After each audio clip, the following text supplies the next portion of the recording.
Hello, welcome to the Better Outcomes Show, where we explore the possibilities of a new healthcare. Each episode, we bring you a conversation with leaders across the healthcare industry, exploring topics ranging from new treatment techniques and interventions to novel service delivery methods and business models. And now your host, Rafi Salazar from Rehab.app Practice Solutions, a leader in patient engagement and retention strategy. Let's explore the possibilities of a new healthcare.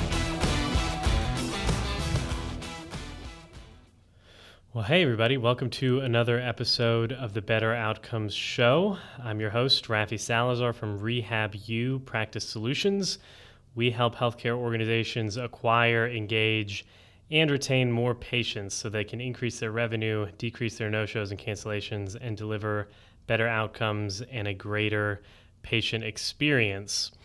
If you want to learn more about that, you can head on over to www.rehab.practicesolutions.com. Well, what do we have on the docket for this week? This week, we are going to be replaying a conversation that I had with a couple professionals in the healthcare, IT, and cybersecurity space.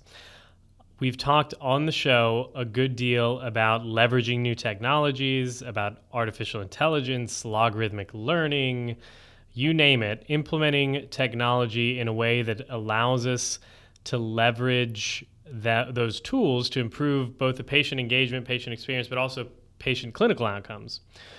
One thing that we have not talked a lot about has been the IT side of it and keeping those systems secure. So obviously, if the computers aren't working, then your technology is not going to work and you're not going to be able to use it to improve patient outcomes. And then if someone hacks your system and holds all your data for ransom, you're up the creek as well.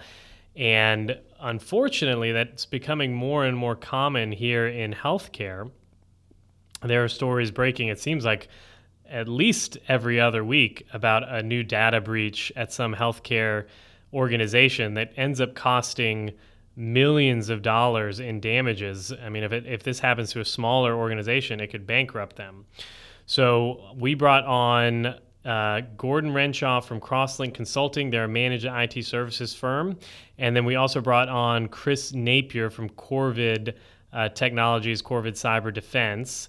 And we spent some time talking a little bit about what is, when we say cyber defense, what does that entail? When we say managed IT services, what does that entail? And then how do those two components of a technology infrastructure, if you would, at a healthcare organization, how do those two components work together to both ensure safety and security of patient and clinic data, as well as improving patient and clinical outcomes? So without further ado, we'll dive right in to the conversation about cybersecurity and healthcare IT services.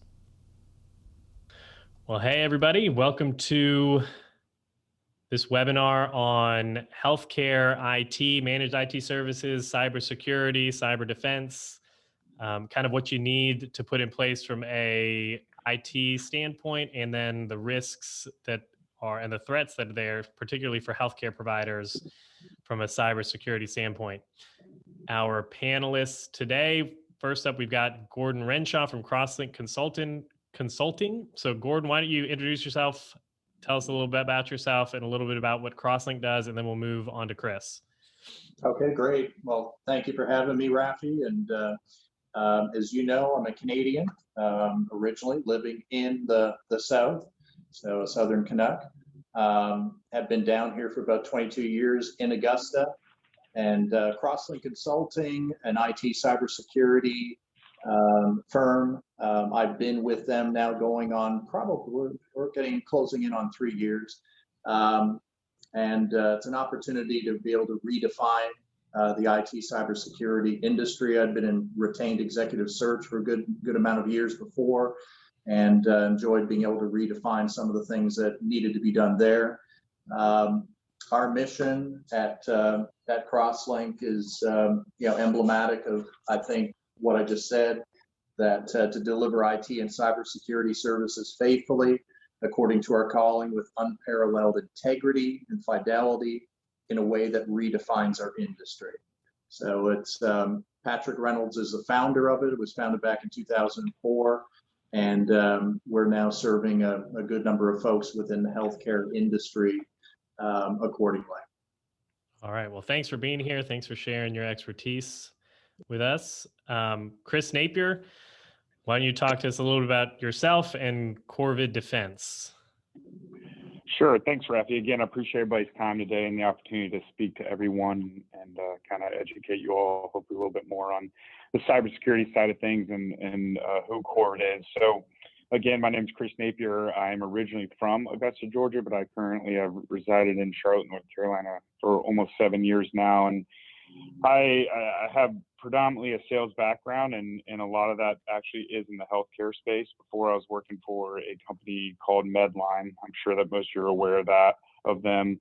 So I kind of, I guess being even on that side of that supply chain side, it's given me some more knowledge and insight into kind of, how healthcare organizations and systems think and how they like to spend money, and it kind of brings me to where I am here with Corvid Cyber Defense. So Corvid Cyber Defense, our parent company is Corvid Technologies, and Corvid Technologies is a solution engine engineering firm, essentially, and they have a variety of applications, and they are predominantly a DoD contractor. So we deal with engineering in regards to aircraft, ballistic missile testing, motorsports, armor development, biological systems, and other type of warheads for the government and private sector as well. And so a few years ago, they purchased another cybersecurity company called Ruckus Networks, and they needed to enhance our own cybersecurity division here. Working for the government, clearly there's a lot of compliance things that we have to deal with on a daily basis. So we're heavily scrutinized. And of course, in being on the DoD side of things and dealing with that aspect, the government in general, the U.S. government is one of the, kind of number one targets for cyber criminals. So that just kind of makes us a prime target for them. So we just have to have, the best cybersecurity we can have. And that's part of the reason we coin our military grade cybersecurity platform, because it really is, the best in the business and in regards to what we do. Awesome. Well, both of y'all, thanks for taking the time to share your expertise with our audience here. Just a little housekeeping before we dive in. We've got the chat up and running on the Zoom, but we also have the chat up and running, it looks like, on the LinkedIn event. So if you're watching from the LinkedIn event and you want to ask a question, just pop it in the chat and we'll try to work them in throughout. So just to kick things off, when it comes to all things tech-wise, especially for most of us clinicians turned administrators and the like, we may have differing understandings of what we mean when we say cyber defense, cybersecurity. So can y'all give us a little insight just to get a base level for what we mean by IT services, cyber defense, and healthcare? What are the main definitions we need to be kind of on board with, and kind of what are their implications for the healthcare space? Well, I guess I could start. Rafi, is IT typically is going to come down to four things, whether it's in healthcare or in other professional services, but it certainly applies equally to healthcare. You're going to have your help desk services, on-site support, infrastructure support, and security operations.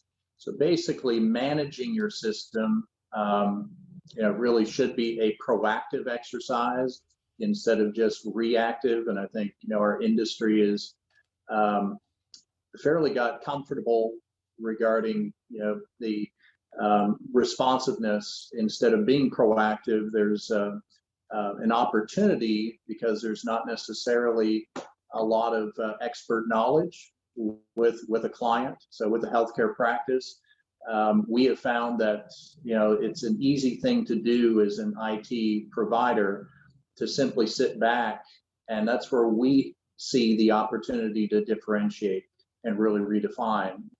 It should be proactive. It should be truly a partnering exercise, and therefore working hand in hand with a client. A healthcare practice should be asking questions, and a provider should be not just answering, but helping to a healthcare client to be able to ask the right questions. So that would be just an overview of IT. Cyber defense in healthcare is much different, and there's a number of different types of cyber defense. One that is generally practiced is going to be what we call EDR, and that's called, and it stands for Endpoint Protection and Response. We emphasize something different that is called Managed Detection and Response. Enjoyed a nice conversation with Chris, and I'll let him elaborate a little bit further. But the MDR, is really almost like, if you will, a very active monitoring. So endpoint is going to be more of your software reliant, whereas the managed detection and response is almost going to be like a SWAT team or a SEAL team, if you will, that they're not just going to go ahead and be monitoring to see if there's something occurring that an IT team is not going to be picking up. But when they see it, they're going to investigate immediately. And with what we deploy, within 10 minutes, we're able to go in and actually isolate and kick out the bad guy. Okay. That was very helpful. So can you just name those 4 areas that IT are doing? We got help desk, we got on-site. What were the other 2? Yeah, it's on-site support. Okay. Infrastructure support. So if you have a server and the various components, and then your security operations, which typically is only going to include endpoint protection. That's where your software is in. There's a certain amount of monitoring that's going to occur, but it's not truly MDR. Okay. So then, Chris, why don't you talk to us a little bit about endpoint protection and then manage endpoint protection and how those 2 things kind of differ? Sure. So again, just to make it clear as well, so Corvid Cyber Defense, we are strictly a managed cybersecurity as a service provider, which kind of puts us in that MDR category like Gordon had referenced. And so what that comes with is that 24/7, 365 human monitoring is how I like to put it as well, because I think that's what's important.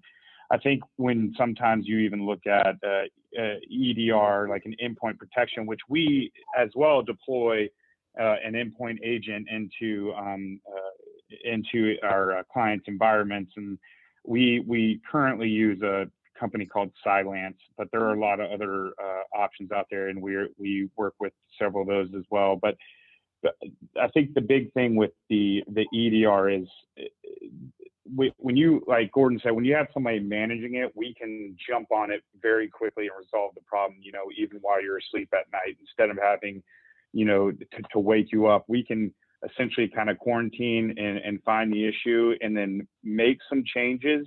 And if there are changes that, may need approval from our clients or whatever, clearly we can, communicate with them the next day or whatever it may be. But I think the NDR aspect is kind of not, I don't want to call it necessarily traditional, like antivirus or anti-malware or anything like that. But sometimes those are in place. So it may find something and it'll kind of quarantine it, but you'll need to, typically you may need to go in and actually make the adjustments or changes or whatever notification is that they're sending you.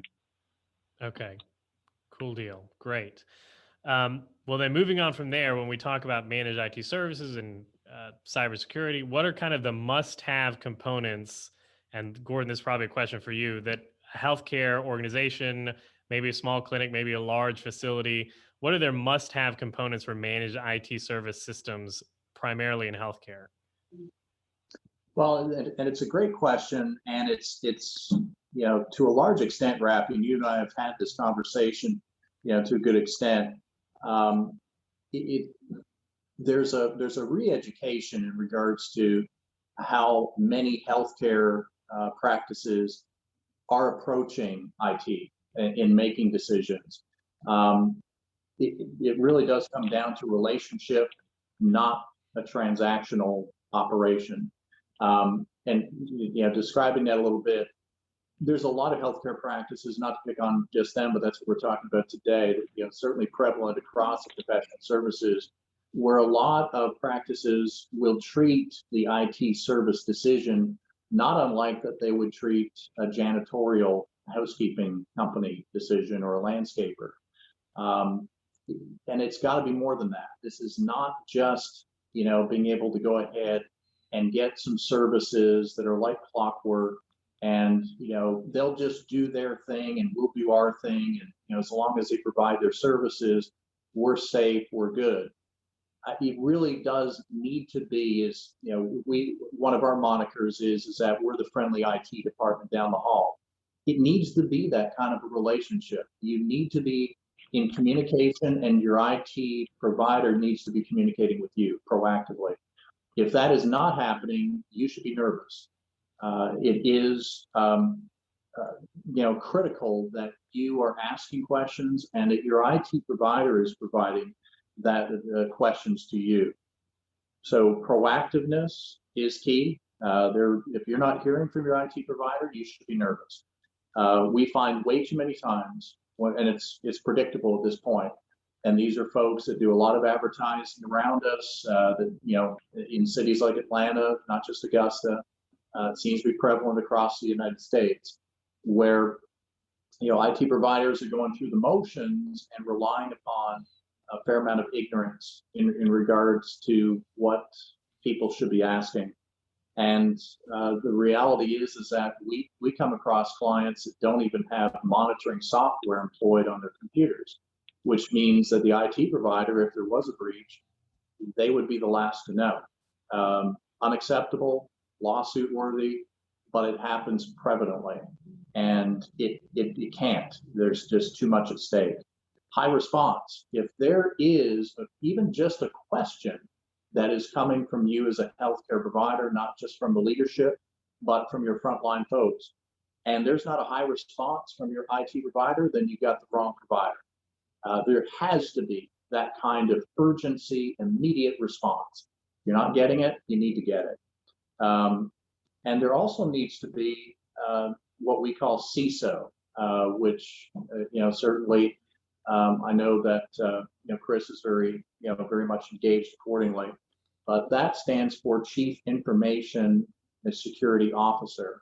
There needs to be that kind of expertise that your IT provider is proactively providing, and it's scheduled. So there should be monthly meetings that are occurring between both organizations' leadership. And therefore, there's a guide and a plan in place that is being executed and being discussed accordingly. Really should be that your IT service is truly acting as a department of your organization. Okay. Yes. And you were talking about monitoring and breaches and all of that, which kind of leads us into the next little segment, which is about, obviously everybody in healthcare is very hyper aware of HIPAA and all of that it entails from a messaging, from a communication standpoint to the security standpoint. So what about HIPAA, and how does the IT services play a role in both the compliance side and then also in the protection side? Because I think if you actually take time to read the law, I mean, it's very in depth. And I know as a clinician myself, I breeze over half of that. I'm like, I don't even know what half of that means, So what's the role that an IT services firm should play on the compliance side of HIPAA? And then Chris, maybe you can come in and talk about what the cybersecurity implications are and what you need in place from a protection standpoint for HIPAA. Yeah, excellent question. And it's one, again, that if your IT service is not being proactive in this way, and that you're having to go ahead and be asking compliance related questions, the alarm bells really should be sounded. HIPAA is, as you just stated, it's complex and there's a lot to it. And the more breaches that we're seeing, the more that it's going to be emphasized. Interesting, I just acquainted myself with a new law in Georgia which is called HB 156. It's not healthcare related, it's government related, but there's a lot there that is going to become more and more prevalent, we believe, within healthcare. And that is that if there's a breach of any kind, it's got to be reported.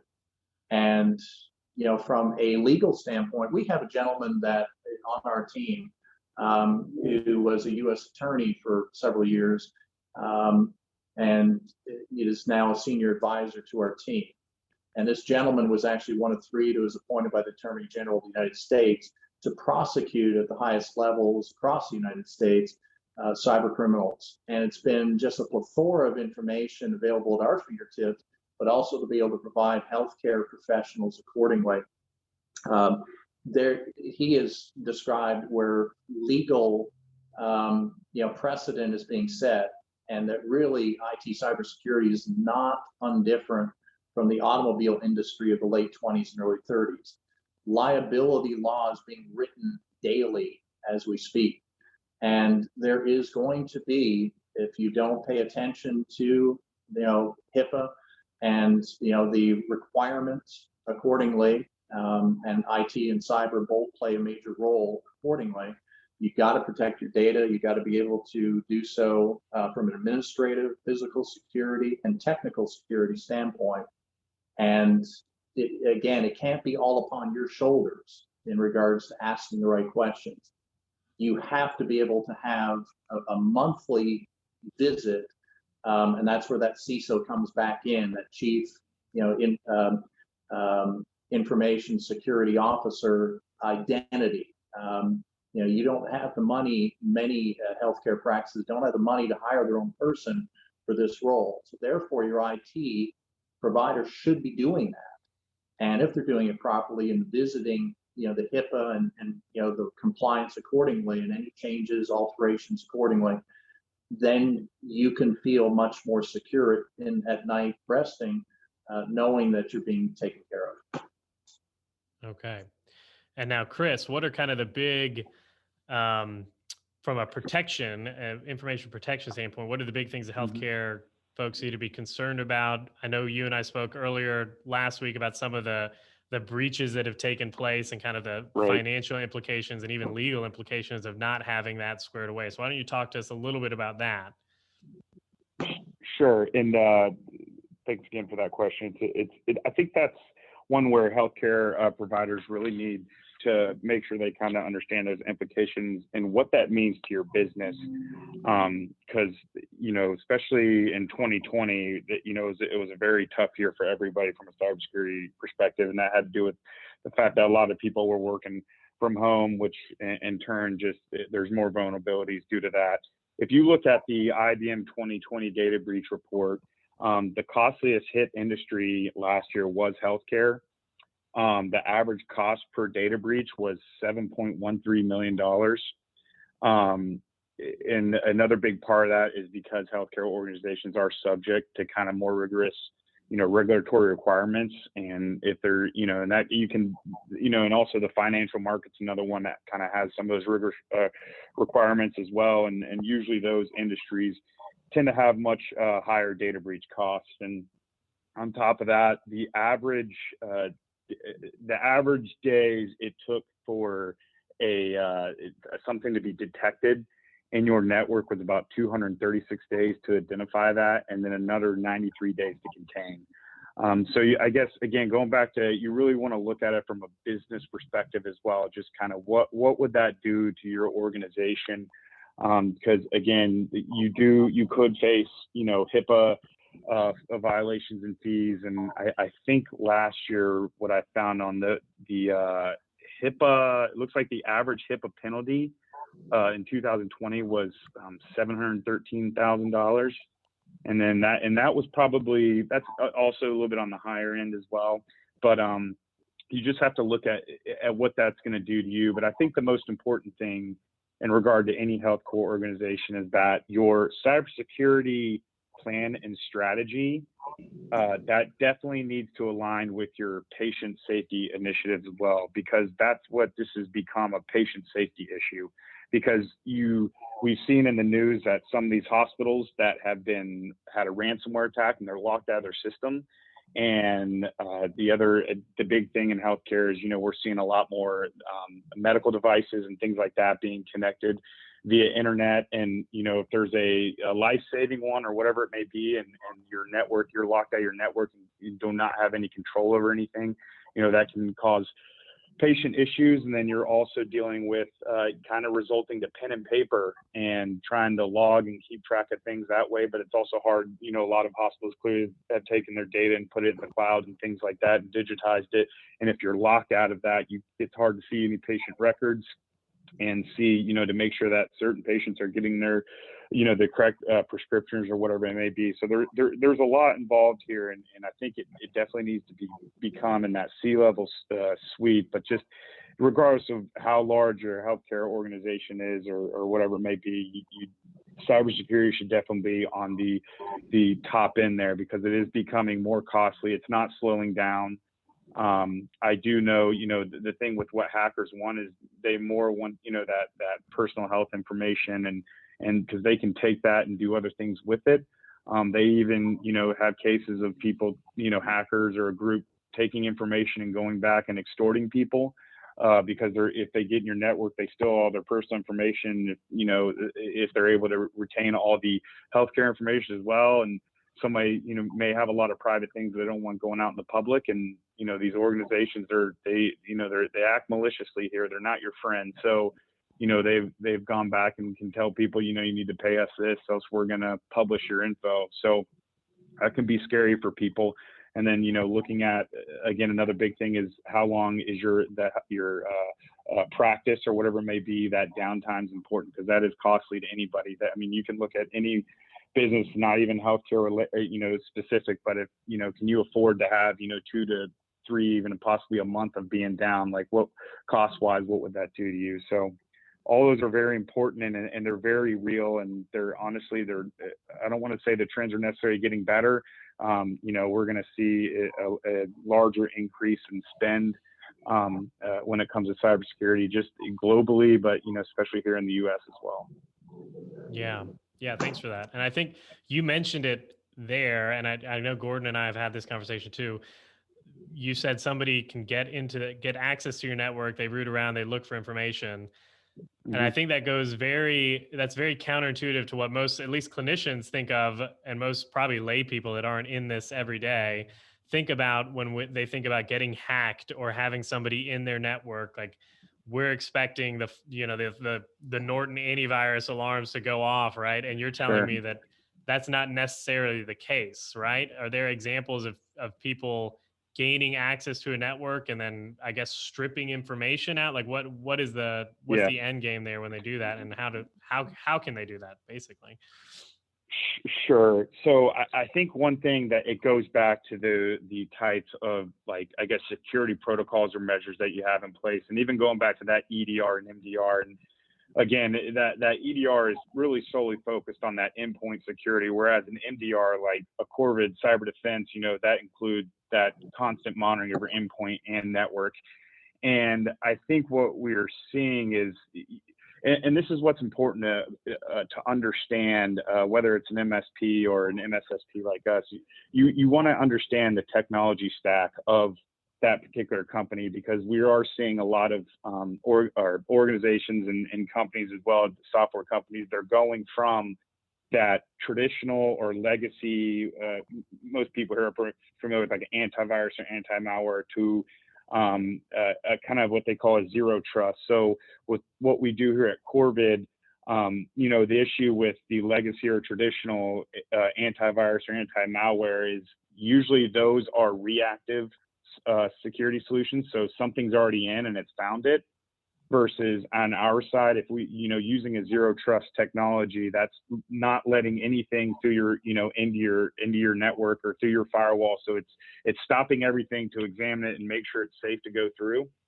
And then, but again, you also have that human monitoring aspect, which I think is just key and important, because, we're seeing in real time what's happening and can put a very quick stop to it, and try to remediate as quickly as possible.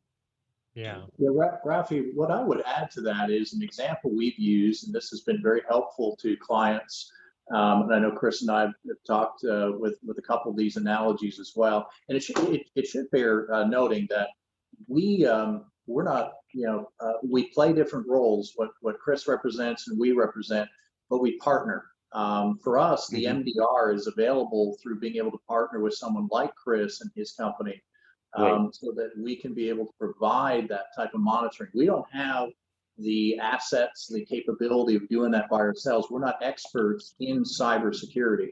But what we've chosen to do, which we think is a very wise thing, is we've been able to go ahead and partner with someone who is the best at cybersecurity and MDR, and that in turn has allowed us to be able to provide at a very cost-effective manner to healthcare practices providers accordingly.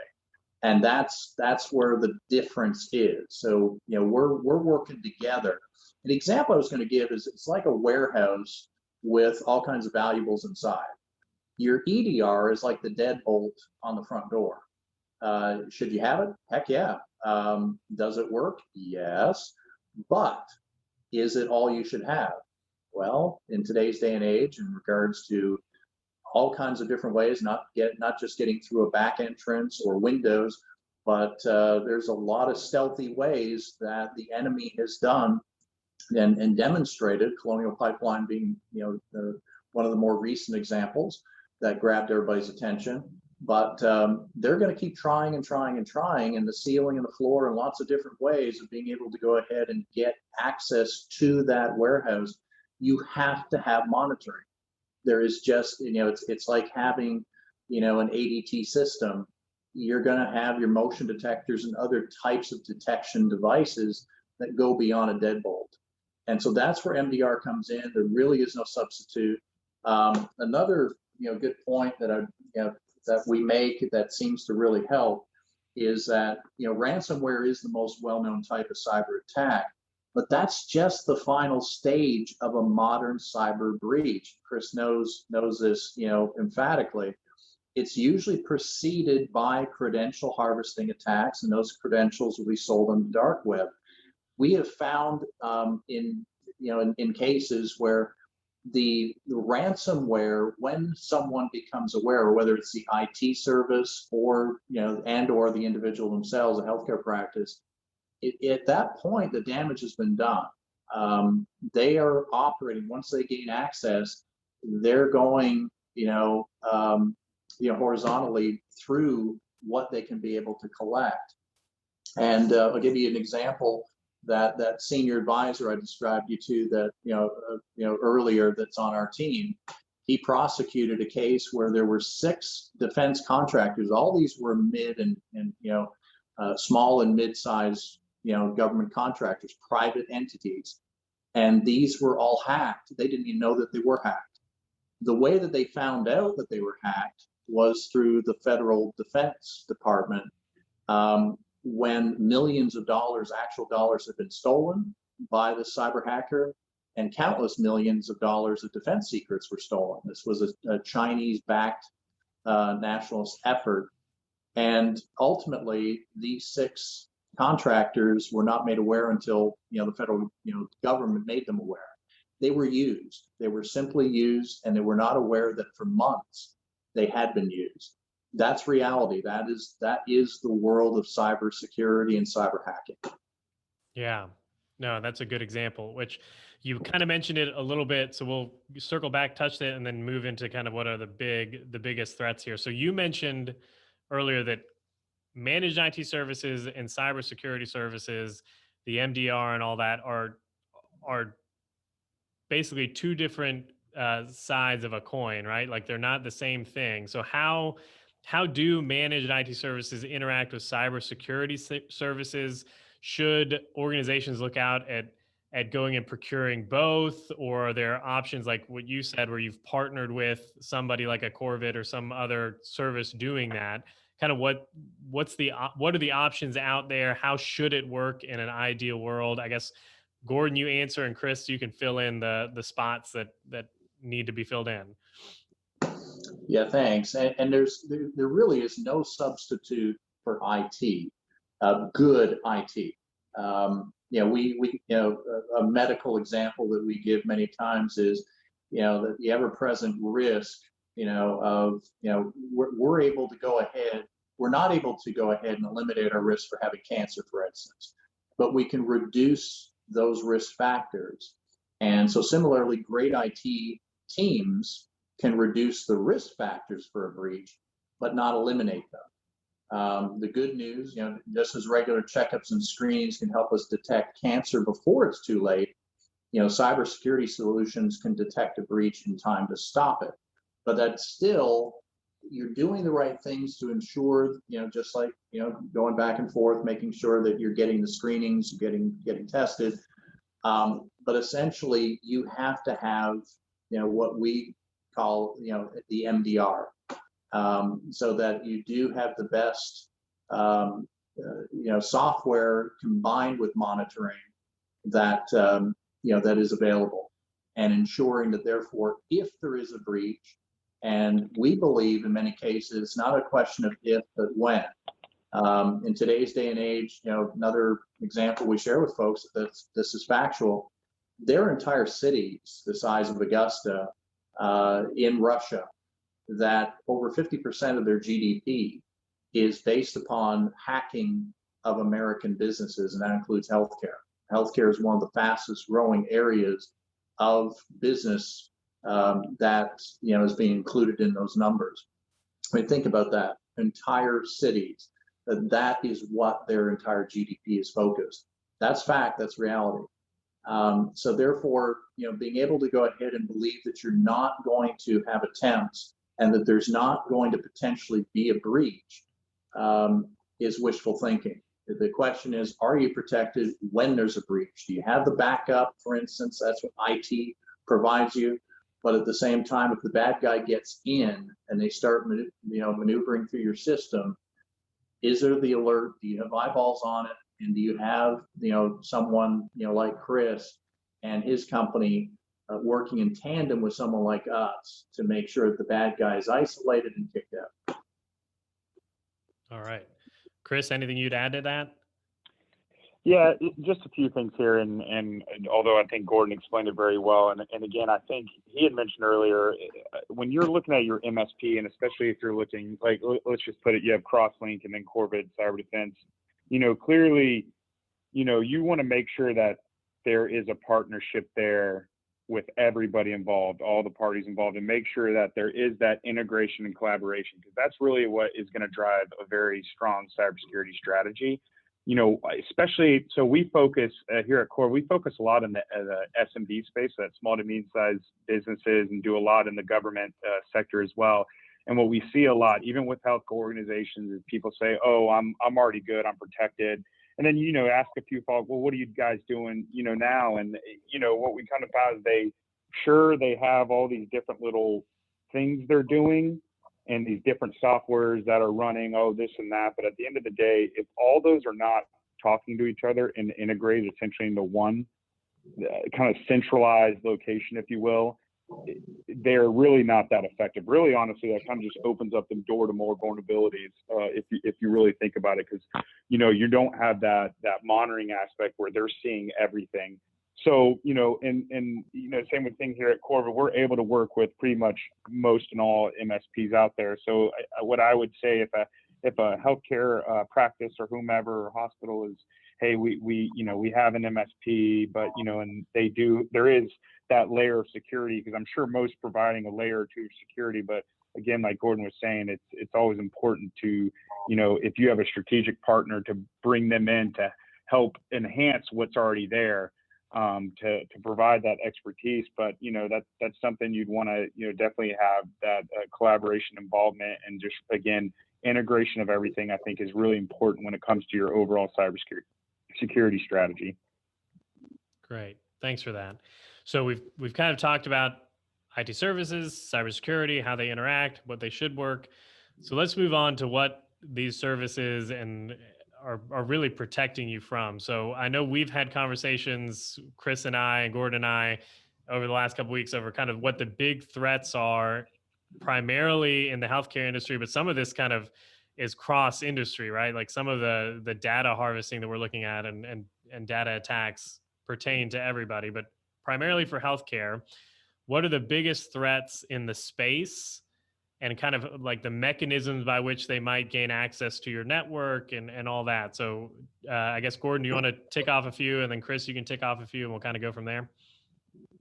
Yeah, absolutely. And it just, certainly like every industry, I know healthcare, is not prone to this, right? But acronyms, we tend to talk in acronyms, and so we've mentioned MSP a number of times, and what that stands for, if anyone is wondering, is managed services provider. So we are that. An IT provider that provides endpoint protection is going to be your managed services provider. Becomes your IT department, or at least we should. That's the way we should practice. And then an MSP being able to partner with someone like Chris and Corbett gives you that cybersecurity, and as we've been describing, that managed detection and response, or MDR for short. So hopefully that helps just at least a few people out there that were writing MSP down, wondering what that stood for.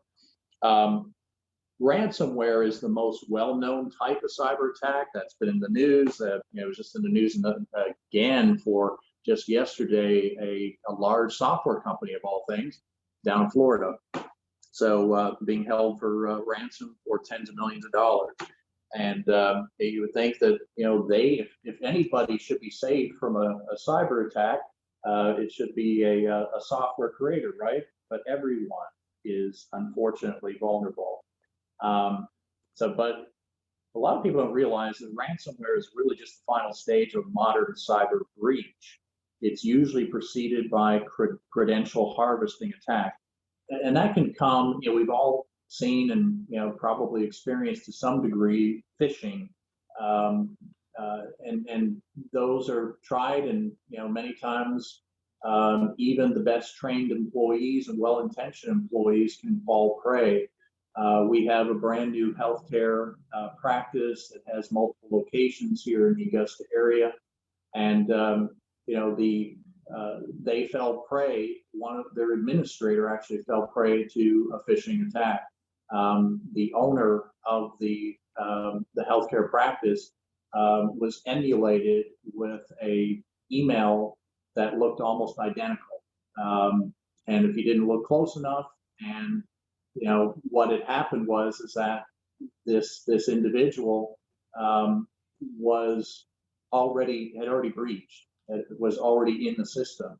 And so in watching emails going back and forth, they basically took one of the emails and built off of it.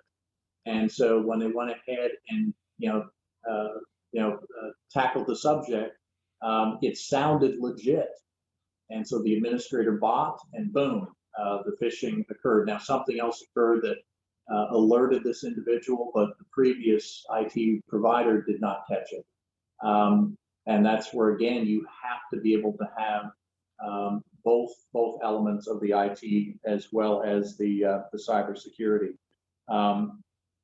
Unfortunately, again, for ransomware, when you become aware as a healthcare practice that ransomware, suddenly the alarm bells go off, unfortunately, at that point, most of the critical damage has already occurred.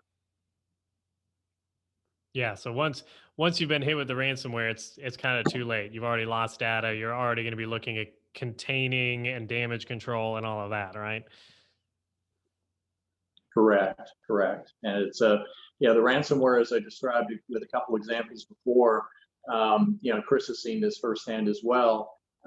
It could be literally days, weeks, even months that the bad guy has been already accessing and doing their damage, collecting the data, and then using you to get to other opportunistic. It could be that you as a healthcare practice actually weren't the target in the first place. It may be a supplier, it may be a provider, it may be another entity that they're after, and they're using you accordingly. Well, then maybe they didn't do too much damage within your system, but then liability, which is an evolving field, suddenly comes into play. I'll make just one other statement, not to scare people, but it is a statistic that we had our intern here come up with, and it's solid, that small businesses over the past 3 years, 60% of small businesses, including healthcare practices that have been breached, end up going out of business within 2 years. Oh, wow. Yeah, that's a scary statistic. Yeah, again, Yeah. not meant to scare, but it is a reality that don't take the IT cybersecurity lightly. And we find, again, still too many healthcare practices are not treating it with the kind of care and scrutiny that they should.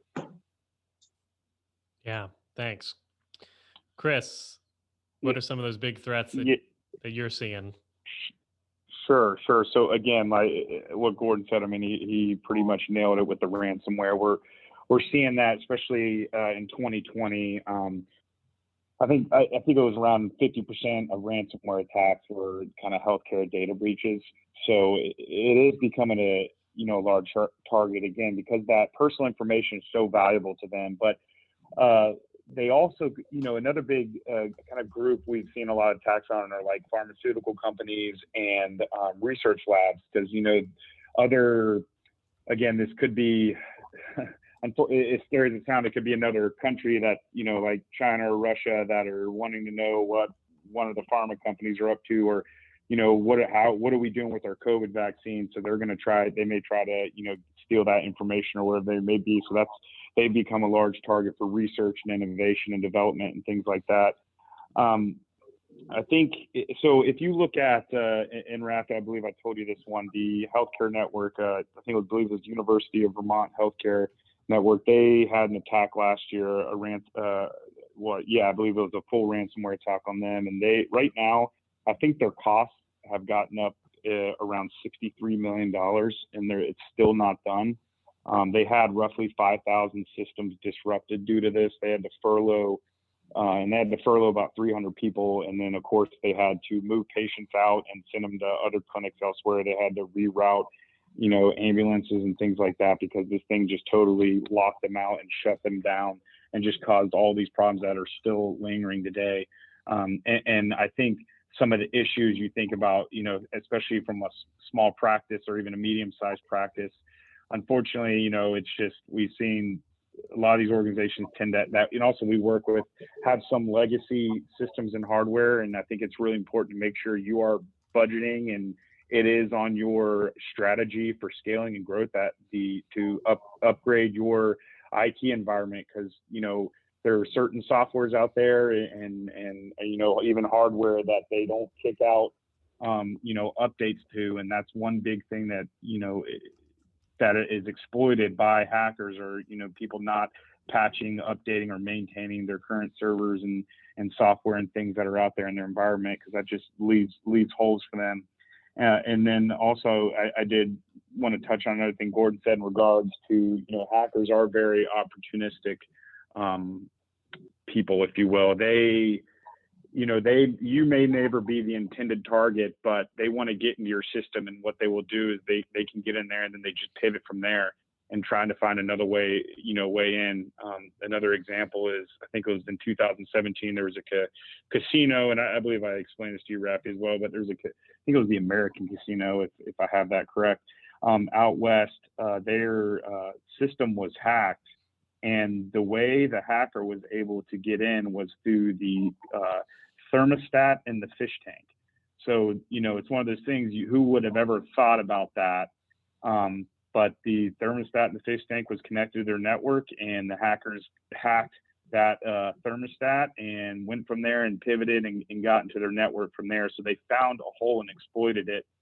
And that kind of leads me to my next thing. Although it's almost like a paradox, like this, the internet of medical devices, or the internet of things, I'm sure people have heard about, but these are improving patient outcome, and it's doing a whole lot for people as a whole, but especially on a healthcare basis, and it's taken some of the pressure off clinicians, which is always important, some of that fatigue. But the other issue that comes with, the increase in these, Internet of Medical Devices are vulnerabilities as well, because that just gives more access or more opportunity to access, a hospital's network. I believe the Department of Human Services, I think they said, I believe the market in 2020 was 70 billion of the U.S. market for Internet of Medical things and devices, and I believe by 2025 they expect that market to be 190 billion. So you're only going to see more, wearables and implants and things like that are, pushing data back to that healthcare provider. We're just going to see an uptick in those, which again, it's a good thing, but it's also that comes with more responsibility, because what we see with these software companies or these development companies is kind of they don't really have security in mind when they develop these things. They may add a layer in there, but it's not going to be enough at this point to keep out hackers. Because that sophistication, especially the use of AI and things like that from the hacker's perspective, that's only going to continue to get worse, and it just continues to change, honestly, daily. Yeah, it's one thing about IT is it's ever changing, right? As everything with technology adapts and changes, and we get a new technological advancement, it leaves another hole, right, in the defenses. Right. Wow. Gordon and Chris, thanks so much for taking the time. It looks like we don't really have any questions right now, but I would like to ask each of you, just if you could give the folks listening and watching kind of one or two big takeaways that you would want them to walk away with from today's conversation. We'll start with you, Chris, then we'll move on to Gordon. What would they be? Sure. I think a big thing is if you're looking into a cybersecurity provider and an MSP, and I think, again, looking for somebody that is going to be that partner, not just, hey, here's our software, call us when you need us, or we'll let you know when there's a problem, because you really do need to have that guidance, especially in the healthcare space, because there is a shortage of, even cybersecurity experts, to be very specific. So, and most organizations don't necessarily have the funding to bring in, a full team. So that's, why you look at a third party like a Corvid. But I think you need to find somebody that's going to help you build that roadmap, because even though we could come in and be like, yeah, we can secure your environment, but we just did a security assessment or did some sort of assessment, and you have, you have a lot of legacy hardware, you have a lot of outdated old software. You need to, we need to improve get the new stuff in, replace these, because that's going to be important to really to ensure security. And then again, when finding somebody that is compliant, especially to HIPAA, to help you navigate that, because it is confusing and ever changing. And then when you just cybersecurity specific, finding somebody who does have that 24/7 customer support and monitoring, I think that's really key. I know there are a lot of companies out there that will advertise they have this, but just really make sure you understand that technology and that stack and what it exactly does 24-hour support mean. Like, is it AI monitoring in the background, or is it actual human monitoring? Because I know sometimes they have that AI aspect, but there's really not that quick rapid response team that you need right there. But I just think those are some key takeaways, especially when evaluating your cybersecurity strategy and plan moving forward. Great. Gordon, how about you? What are your big takeaways? Yeah, I think Chris has really nailed it on what he was describing. For the most part, was how a managed service provider should be engaging with you as a healthcare provider. There is no substitute for good human factor. Chris just mentioned AI. There's too much reliance upon it, in relation to the kind of high-level security and it acting as endpoint. It can be as sophisticated as you want, but the bottom line is that whatever silver bullet seems to have come up with in the past day or two, the bad guys will already have figured out a way around it. within the next day or two. That's just reality. And so simply trying to be able to have a device, a software in this case, that is going to be able to do the job is wishful thinking. You've got to be able to have someone that you can have a good relationship with as a provider, just like you would for an accounting service, just like you would have for insurance. In those cases, you're not going to substitute for just getting something online. You're going to have a relationship with those people. It's got to be the same thing for your IT service or managed service provider. And that managed service provider, if they are not bringing something forward that Chris represents, that we have gone ahead and partnered to be able to bring to the table, which is that MDR, managed detection and response, that puts human eyeballs into the factor along with the best technologies available, you're not protecting yourself the way that you should. Okay. Yeah, those are great points. Thanks for that. Last question before we get out of here. Where can people find more about you, Gordon, about CrossLink Consulting? And then Chris, will bounce it over to you where people can connect with you and learn more about what y'all do if there's an interest. Yeah, thank you. I do have a very good presence on LinkedIn, and certainly any and all come straight to my phone, and I respond very quickly. If there's any questions, anything that Chris and I have been able to go ahead and be able to share, questions that are related, please don't hesitate to reach out. I know that there's a good number of folks on this podcast webinar that are accessing it through LinkedIn. So that is one. Two is the website, and we are updating our website. It's going to look a fair bit different about 2 weeks, but certainly you can access the website and be able to access accordingly.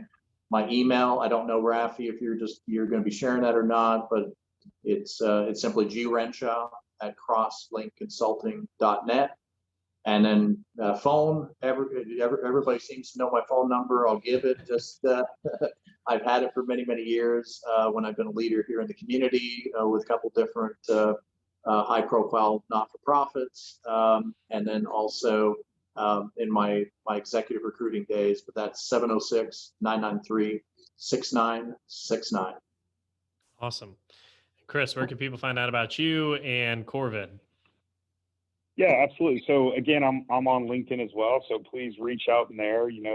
Don't be afraid to connect or send a message or whatever it may be. And then, of course, we actually just upgraded our website as well, and that is www.corvid, CORVID tech, and it's just TEC.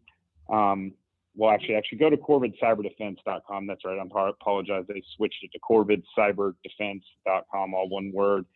And then you can also reach me at chris.napier@corvidtech, and that is CORVIDTEC.com.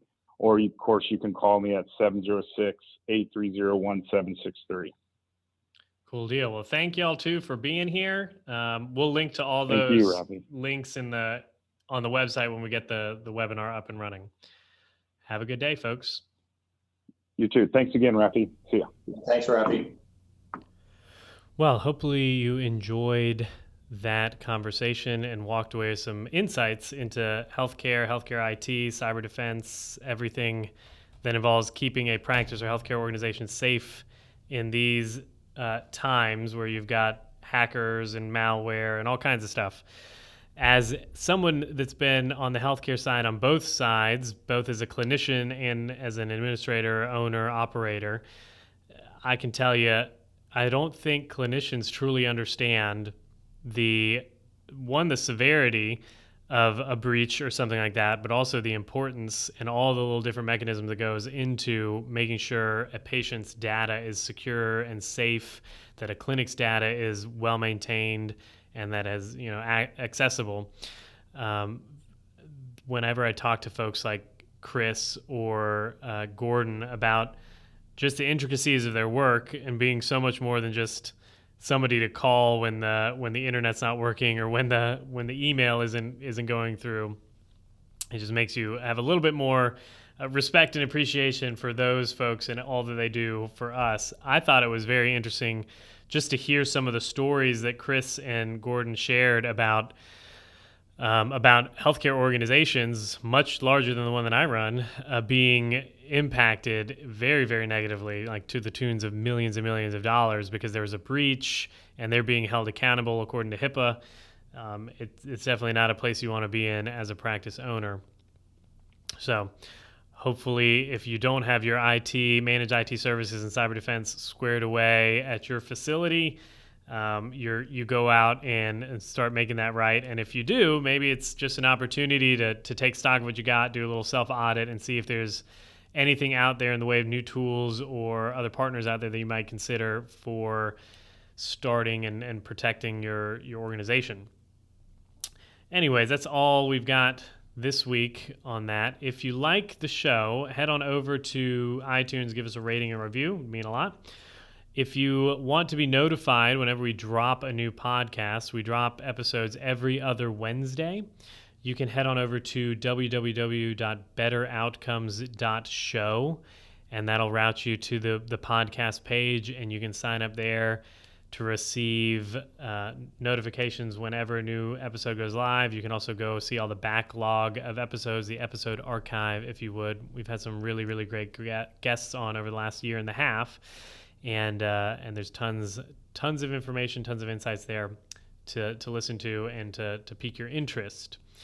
If you run a healthcare organization and you would like to attract, acquire, engage, and retain more patients, if you want to develop a system that'll help you bring in more patients, retain them throughout their course of care, and create uniquely impactful patient experiences, then I would invite you to check out the Ultimate Patient Experience Blueprint. It's one of our core offerings here at rehabilipracticesolutions.com.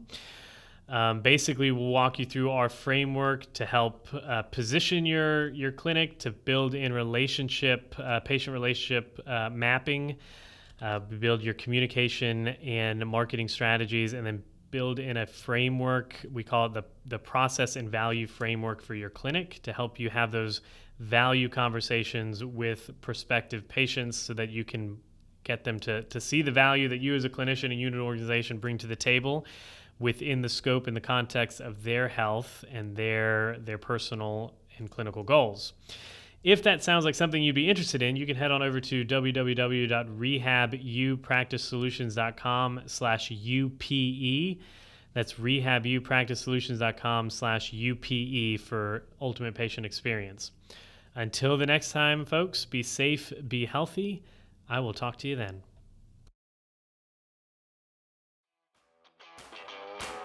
Thanks for listening to the Better Outcomes Show, where we explore the possibilities of a new healthcare.